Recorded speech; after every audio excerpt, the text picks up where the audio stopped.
is a frightening reality for many societies in today's world. But who are the real terrorists? And what are their strategic goals? And what if a country is so frightened of these realities that they're unable to tell even their own people the truth? Jim Keith, author of OKBomb, investigates these questions in our next segment of Conspiracy Corner. I don't think understanding conspiracy is necessarily the key to understanding reality. What I've been trying to do is to improve people's critical faculties so that they do not accept whole cloth either the government view or either the opposition's view. Become a militiaman, and I don't necessarily think that you will have found the key to reality. Become a raving paranoid, and I think you'll probably end up in a mental institute. But if you can examine both sides of the coin and perhaps invent new coins on your own, then you'll have the tools for something akin to enlightenment. My new book is on the Oklahoma City bombing. I investigated it for 6 months, contacting everyone I could who was associated with it and who was willing to talk. Most people who knew McVeigh and so forth did not want to talk about it, but I was able to locate a few. I really wanted to go beyond the simplistic mode that we mostly hear presented. I just was trying to solve the puzzle, and I believe that I have some preliminary findings on it. Why can't the media arrive at the same conclusions I do? Because the media are fed their stories. I mean, the major media got most of their information from the prosecution team and from the FBI. These guys have a vested interest in making it all very simple, in characterizing Timothy McVeigh as another form of Hannibal Lecter. One of their main concerns is that when this comes to court, that it's just a cakewalk for them. It's good for the reputations of the lawyers. It's good for the reputations of the FBI guys and so forth.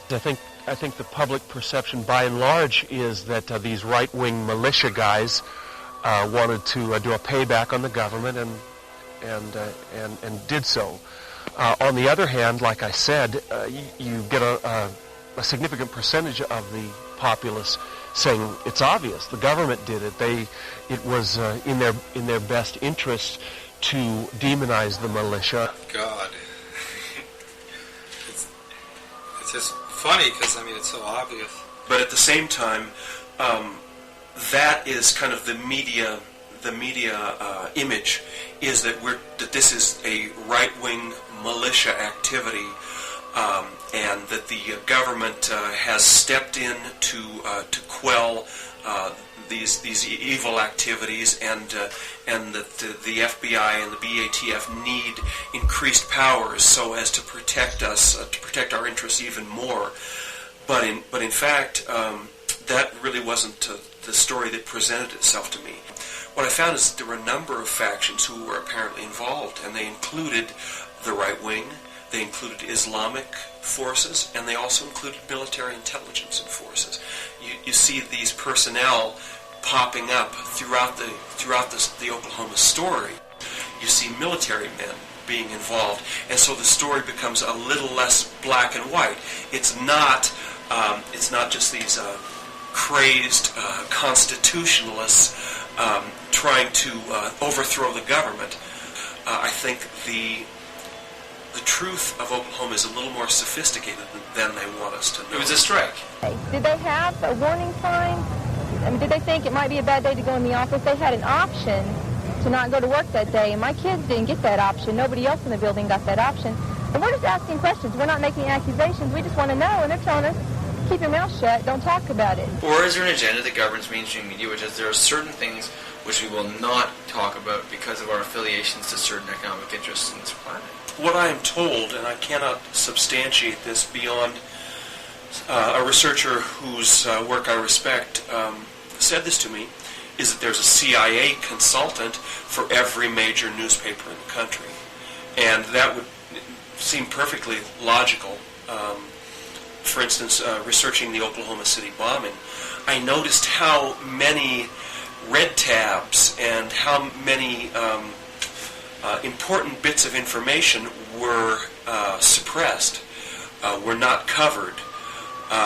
Is it cohesive almost? Yeah, it is cohesive. For instance, it was said that Timothy McVeigh, when he was arrested in Perry, Oklahoma, had $225 in his pocket. And you see this repeated hundreds of times. I mean, I've read hundreds of things on Timothy McVeigh.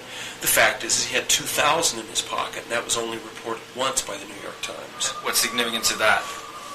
Well, he was unemployed, and $2,000 in the pocket of an unemployed person is a red tab. It makes you want to dig deeper. As another example, Terry Nichols, his alleged accomplice, it's never mentioned in the newspapers, not even once so far as I know, that Nichols had taken 20 trips to the Philippines in the preceding 4 years before the bombing. It goes on from there. The group that was apparently primarily responsible for the World Trade Center bombing is headquartered, Abu Sayyaf, is headquartered in the Philippines. Terry Nichols and his wife carried back large sums of money, large amounts of precious metals and so forth from the Philippines. Nichols and McVeigh met two Middle Eastern characters in a McDonald's the night before the bombing, and they received a sum of money from them. This is not reported in any of the major newspapers. How'd you find out? It was such a puzzle, and immediately there were contradictions that came out on the story. There was one explosion. There were two explosions. There were 15 BATF persons in the BATF offices in the federal building. There were 5 in the federal building. There were none in the federal building. There were advance warnings. I mean, it was almost immediately this sort of web of disinformation and apparent conspiracy showed itself. There's a great deal to be brought out about that, but it just as a thumbnail, McVeigh was the penultimate soldier. He was he attained the rank of sergeant ahead of everybody else in his platoon. He had perfect marksmanship records. I mean, he was the